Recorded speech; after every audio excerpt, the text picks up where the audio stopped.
Hello बच्चों, स्वागत है आप सभी का एक बार फिर से इनऑर्गेनिक केमिस्ट्री की क्लास में। बच्चों, अगला टॉपिक रहेगा हमारा हाइब्रिडाइजेशन। अब वीबीटी तो फेल हो गई थी और नया कंसेप्ट लाना था क्योंकि पॉलीएटॉमिक मॉलिक्यूल्स को एक्सप्लेन करना था। तो नया कंसेप्ट लाया गया बच्चों हाइब्रिडाइजेशन का। हाइब्रिडाइजेशन क्या होता है, चलिए बात कर लेते हैं। नया टॉपिक है हमारा हाइब्रिडाइजेशन। हाइब्रिडाइजेशन में कैसे एक पॉलीएटॉमिक मॉलिक्यूल को एक्सप्लेन किया गया और वीबीटी कैसे फेल हुई पहले वो समझो। जैसे CH4 मॉलिक्यूल को अगर अपन समझना चाहें तो अकॉर्डिंग टू वीबीटी ये कैसे बनेगा देख लेते हैं। अकॉर्डिंग टू वीबीटी कार्बन है, कार्बन का कॉन्फ़िगरेशन होता है 1s2 2s2 2p4, है ना। और एक बार एक्साइट करवा देंगे तो कार्बन में ऐसे 4 अनपेड इलेक्ट्रॉन आ जाएंगे। कार्बन को हमने एक बार एक्साइट करवा दिया, अब इससे 4 हाइड्रोजन आके जुड़ जाएंगे। ये 4 हाइड्रोजन आके जुड़ गए, अपना एक एक इलेक्ट्रॉन ले आए और इससे जुड़ गए। ठीक है, हाइड्रोजन का कौन सा ऑर्बिटल कंबाइन होता है 1s।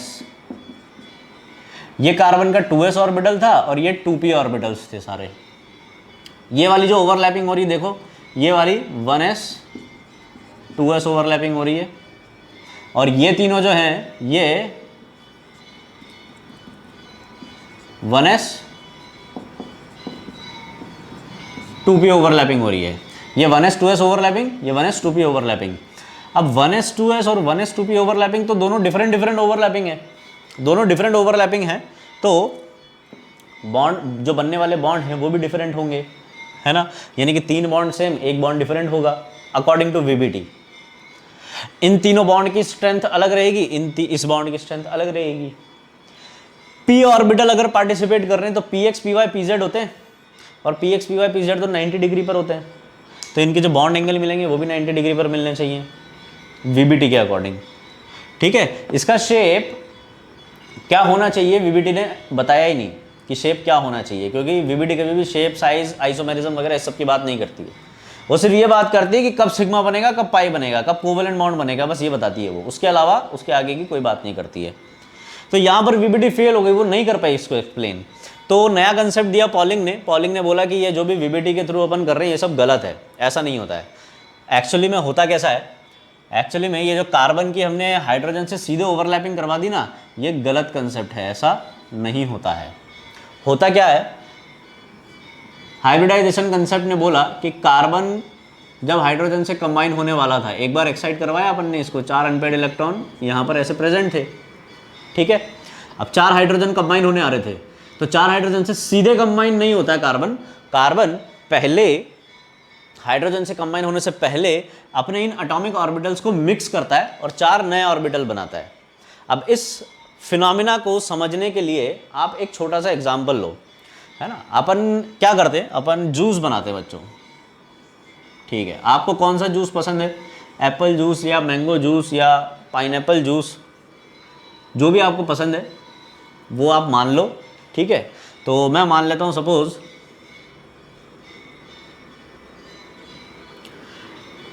Apple juice.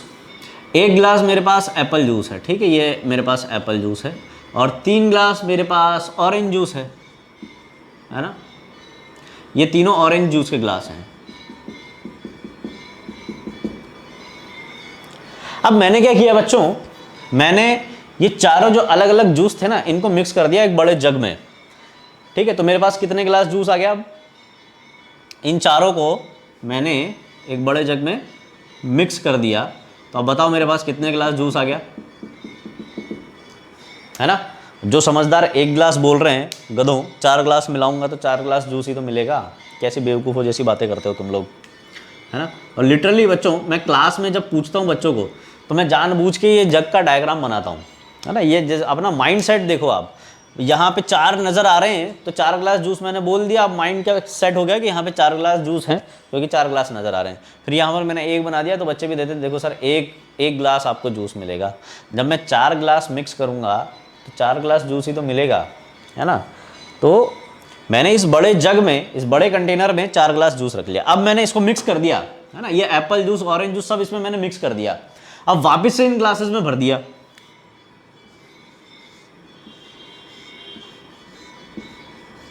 वापस से इन ग्लासेस में भर दिया, तो अब इन सभी ग्लासेस में एक जैसा ही जूस है बच्चों, है ना। ये जूस कौन सा जूस हो गया था? मिक्स जूस हो गया था। तो अब जब मैंने इन ग्लासेस में भरा है, तो मुझे बताओ ज़रा, इसी जूस को मैंने, इस मिक्स जूस को मैंने इन ग्लासेस में चारों में भर दिया, इसमें भी भर दिया, इसमें भी भर दिया, इसमें भी भर दिया और इसमें भी भर दिया, चारों में भर दिया। तो अब मुझे ज़रा बताओ कि ये वाला जो जूस है, ये एप्पल जूस है या ऑरेंज जूस है? अब जो गधे एप्पल जूस बोल रहे हैं वो ऊपर था, उसके बाद हमने मिक्स कर दिया। अब नीचे तो मिक्स जूस है ना चारों ग्लास में। अब इसमें ना एप्पल जूस है ना ऑरेंज जूस है। अब इन चारों ग्लास में क्या है बच्चों? मिक्स जूस है। और इस मिक्स जूस का नाम मैंने क्या दे दिया? क्योंकि मैंने 1 ग्लास एप्पल और 3 ग्लास ऑरेंज जूस मिलाया था, तो मैंने इस जूस का नाम दे दिया AO3। ये कौन सा जूस है? AO3 जूस है। एप्पल जूस और ऑरेंज जूस का मिक्सचर, तो ये एक AO3 जूस आ गया, ये एक AO3 जूस आ गया, ये भी एक AO3 जूस और ये भी एक AO3 जूस। ठीक है। तो सेम जैसा फंडा आपने यहां पर देखा है, बिल्कुल ऐसा का ऐसा होता है बच्चों हाइब्रिडाइजेशन में। ठीक है, ये जूस बनाने की जरूरत नहीं है, ऑर्बिटल्स बनाने हैं आपको, ये सिर्फ आपको समझाने के लिए था।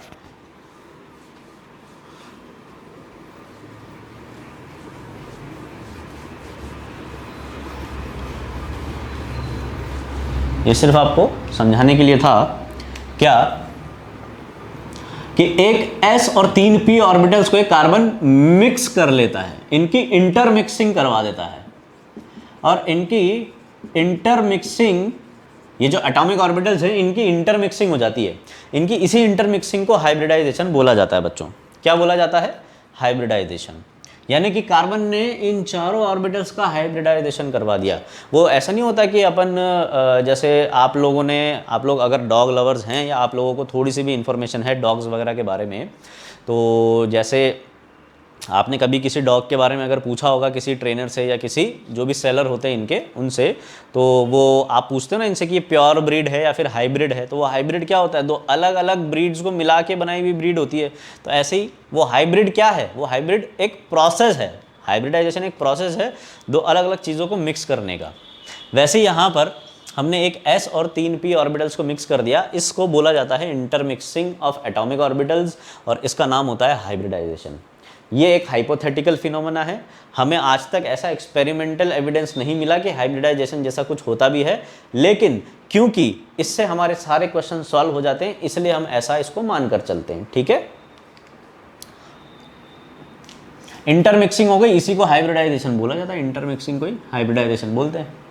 अब इंटरमिक्सिंग कराने के बाद नए ऑर्बिटल बनाता है कार्बन, नए ऑर्बिटल बनाए, जितने एटॉमिक ऑर्बिटल मिक्स करता है उतने ही हाइब्रिड ऑर्बिटल बनाता है। तो 4 एटॉमिक ऑर्बिटल मिक्स किए थे, 4 नए हाइब्रिड ऑर्बिटल दिए। अब ना तो ये S ऑर्बिटल है ना ये P ऑर्बिटल है, एक S और 3 P मिक्स हुए थे, तो 4 नए हाइब्रिड ऑर्बिटल बने। तो एक S 3 P मिक्स हुए, तो क्या ये S ऑर्बिटल है? नहीं। क्या ये P ऑर्बिटल है? नहीं, ये sp3 ऑर्बिटल है। ये कौन से ऑर्बिटल हैं? sp3। इसका मतलब एक S और 3 P के कंबाइन होने पर जो ऑर्बिटल बनते हैं उनको sp3 ऑर्बिटल बोला जाता है। ठीक है, अब इनमें एक एक इलेक्ट्रॉन प्रेजेंट है। अब हाइड्रोजन आएगा और बॉन्ड बनाएगा, तो ये हाइड्रोजन 1s ऑर्बिटल से कंबाइन होता है। ठीक है, ये कौन सा ऑर्बिटल है? अब ये ना S है ना P है, ये sp3 ऑर्बिटल है, यानी कि ये जो ओवरलैपिंग है ये कौन सी है? इसके 1s और इसके sp3 के बीच में। ऐसे ये भी इसके 1s और इसके sp3 के बीच में, 1s sp3 1s sp3। देखो बच्चों, चारों ओवरलैपिंग सेम है, चारों की चारों s sp3 ओवरलैपिंग है। तो जब चारों ओवरलैपिंग सेम है तो चारों बॉन्ड लेंथ भी सेम होंगी, चारों बॉन्ड स्ट्रेंथ भी सेम होंगी। तो जो बॉन्ड लेंथ एक्सप्लेन नहीं हो पा रही थी यहाँ पे, उसको हमने एक्सप्लेन कर दिया हाइब्रिडाइजेशन की हेल्प से। फिर आगे भी है अभी, तो ये जो sp3 हाइब्रिड ऑर्बिटल बने ना, तो देखो एक S और 3 P, px py और pz, ये 3 ऑर्बिटल कंबाइन हुए थे। और हाइब्रिड ऑर्बिटल जो बनते हैं ना बच्चों, हाइब्रिड ऑर्बिटल का शेप कुछ ऐसा होता है कि सारी इलेक्ट्रॉन डेंसिटी एक ही लोब में आ जाती है और दूसरा लोब एकदम ऐसे छोटा सा खाली सा रहता है। इसको बोला जाता है बच्चों हाइब्रिड ऑर्बिटल। और क्योंकि ये एक S और 3 p के मिलने से बना है, तो इसको sp3 हाइब्रिड ऑर्बिटल बोला जाता है। ऐसे 4 ऑर्बिटल बनेंगे, क्योंकि 4 एटॉमिक ऑर्बिटल मिक्स हो रहे हैं, तो ऐसे 4 ऑर्बिटल बनेंगे। ठीक है, अब कार्बन के पास ऐसे 4 ऑर्बिटल हैं, वो इन 4 ऑर्बिटल को कुछ इस तरीके से अरेंज करता है कि इनके बीच में मिनिमम रिपल्शन रहे, क्योंकि ऑर्बिटल्स में क्या होती है, इलेक्ट्रॉन डेंसिटी, और इलेक्ट्रॉन डेंसिटी जितना कम रिपल्शन में रहेगी उतना ज़्यादा मॉलिक्यूल स्टेबल रहेगा। तो कार्बन ऐसे 4 ऑर्बिटल्स को टेट्राहेड्रल फॉर्म में अरेंज करके रखता है। ये 4 sp3 हाइब्रिड ऑर्बिटल हैं, इनको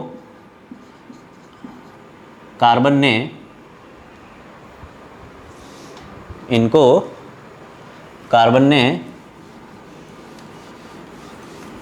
टेट्राहेड्रल फॉर्म में अरेंज किया है।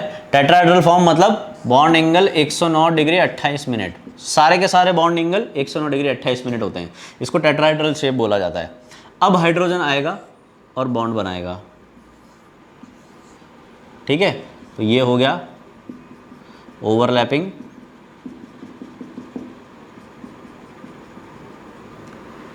ये चारों की चारों ओवरलैपिंग sp3 ओवरलैपिंग है। ये हाइड्रोजन एटम है, हाइड्रोजन का 1s ऑर्बिटल कंबाइन होता है ना, ये भी हाइड्रोजन है, ये भी हाइड्रोजन है और ये भी हाइड्रोजन है। तो चारों जगहों पे अब sp3 ओवरलैपिंग है। बॉन्ड एंगल 109 डिग्री 28 मिनट मिल रहा था एक्सपेरिमेंटली, जो कि इससे एक्सप्लेन हुआ। ठीक है, तो ऐसे हाइब्रिडाइजेशन ने एक्सप्लेन किया कि पॉलीएटॉमिक मॉलिक्यूल कैसे बनेगा। फिर इससे हम ज्योमेट्री भी कैलकुलेट कर सकते हैं। तो सबसे पहले तो हमें हाइब्रिडाइजेशन कैलकुलेट करना आना चाहिए, वो हम ऐसे लंबे तरीके से नहीं करेंगे। हाइब्रिडाइजेशन को हम कैलकुलेट करते हैं बच्चों स्टेरिक नंबर निकाल के।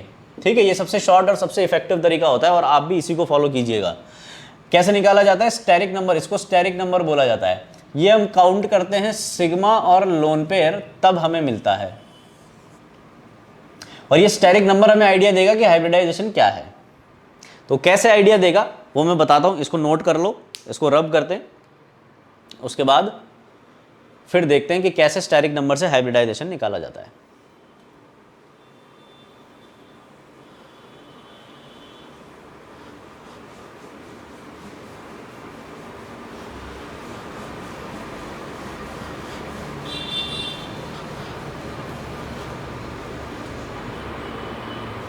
ये n क्या है बच्चों, ये n है स्टेरिक नंबर। ये स्टेरिक नंबर हमें आइडिया देता है कि कितने हाइब्रिड ऑर्बिटल बन रहे होंगे, यानी कि कितने ऑर्बिटल मिक्स हो रहे होंगे। ये हमें टोटल हाइब्रिड ऑर्बिटल्स का आइडिया देता है। तो बच्चों अगर स्टेरिक नंबर हम यहां पर लिख लें, तो इधर हम हाइब्रिडाइजेशन लिख लेंगे और इधर हम उसकी ज्योमेट्री लिख लेंगे। स्टेरिक नंबर अगर 2 है तो हाइब्रिडाइजेशन sp होता है, ज्योमेट्री होती है बच्चों लीनियर। स्टेरिक नंबर अगर 3 है तो हाइब्रिडाइजेशन sp2 होता है, ज्योमेट्री होती है ट्राइगोनल प्लेनर। स्टेरिक नंबर अगर 4 है तो hybridization sp3, geometry tetrahedral. Steric number 5 है तो sp3d, geometry trigonal bipyramidal. Steric number 6 है तो ज्योमेट्री sp3d2। ये होती है बच्चों ऑक्टाहेड्रल, या इसको हम स्क्वायर बाइपिरामिडल भी बोलते हैं, और इसका दूसरा नाम ऑक्टाहेड्रल भी होता है। और sp3d3 स्टेरिक नंबर 7 मतलब sp3d3, और ये होती है बच्चों पेंटागोनल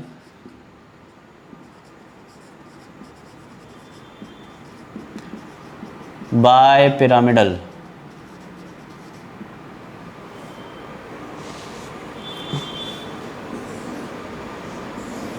पेंटागोनल बाइपिरामिडल। ठीक है, अब इनके शेप्स जो हैं ये भी मैं आपको बता देता हूं। जैसे लीनियर शेप कुछ इस प्रकार से होता है, ट्राइगोनल प्लेनर शेप कुछ इस प्रकार से होता है, इसमें एंगल होता है 180 डिग्री का। ट्राइगोनल प्लेनर कुछ इस प्रकार से होता है, इसमें एंगल तीनों होते हैं 120 डिग्री के। टेट्राहेड्रल तो अभी आपको बताया था, ये टेट्राहेड्रल शेप होता है कुछ इस प्रकार से, एंगल होता है 109 डिग्री 28 मिनट, है ना। ट्राइगोनल बाइपिरामिडल, ट्राइगोनल बाइपिरामिडल कुछ इस प्रकार से होता है। एक प्लेन में ट्राइगोनल प्लेनर फॉर्म में 3 एटम सेंट्रल एटम से ऐसे जुड़े हुए होते हैं,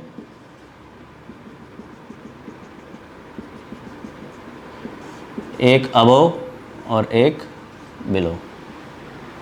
ये ट्राइगोनल बाइपिरामिडल होता है। एक ऐसे ट्राइगोनल पिरामिडल ऊपर, एक ट्राइगोनल पिरामिडल नीचे। ऑक्टाहेड्रल की हम बात करें अगर, तो ऑक्टाहेड्रल शेप बच्चों कुछ ऐसा होता है। एक प्लेन में 4 स्क्वायर शेप में सेंट्रल एटम से जुड़े हुए होते हैं, एक अबव और एक बिलो। ठीक है, ऐसे एक स्क्वायर पिरामिड ऊपर, एक स्क्वायर पिरामिड नीचे, ये कहलाता है स्क्वायर बाइपिरामिडल या ऑक्टाहेड्रल। पेंटागोनल बाइपिरामिडल अगर हम बनाए तो पेंटागोनल बाइपिरामिडल ऐसा बनता है, एक प्लेन में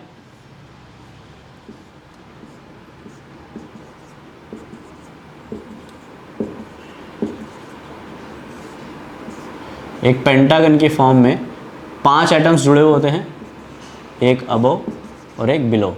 ये 72 डिग्री होते हैं बच्चों, पांचों एंगल, और ये वाला एंगल 180 डिग्री होता है। इसमें ये भी 90 डिग्री होता है, ये भी 90 डिग्री होता है, सारे एंगल 90 डिग्री होते हैं एडजेसेंट वाले। इसमें 12 एंगल अपने को 90 डिग्री के, और 3 ये वाला और ये वाला, ये 3 180 डिग्री के मिलते हैं। ऐसे ही यहाँ पर 3 एंगल 120 डिग्री के, और ये वाला 180 डिग्री का मिलता है, और ये 6 एंगल हमें 90 डिग्री के मिलते हैं। ठीक है, तो इसमें 90 और 180 डिग्री, 90 डिग्री के 12, 180 डिग्री के 3, इसमें 90 डिग्री के 6, 120 के 3, 180 का 1, इसमें 72 के 5, 180 का 1 और 90 के 10। इसमें 109 के 6 एंगल होंगे, 109 डिग्री के 6 एंगल होंगे। इसमें 120 डिग्री के 3 एंगल होंगे, इसमें 180 डिग्री का 1 एंगल होगा।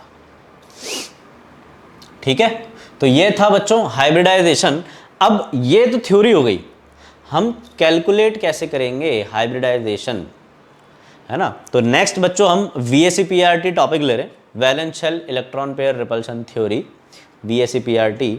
इसमें valence shell electron pair repulsion theory में हम हाइब्रिडाइजेशन के साथ साथ मॉलिक्यूल की ज्योमेट्री और इलेक्ट्रॉन ज्योमेट्री, उसकी बॉन्ड लेंथ, उसकी बॉन्ड स्ट्रेंथ, इन सब की हम बात करेंगे।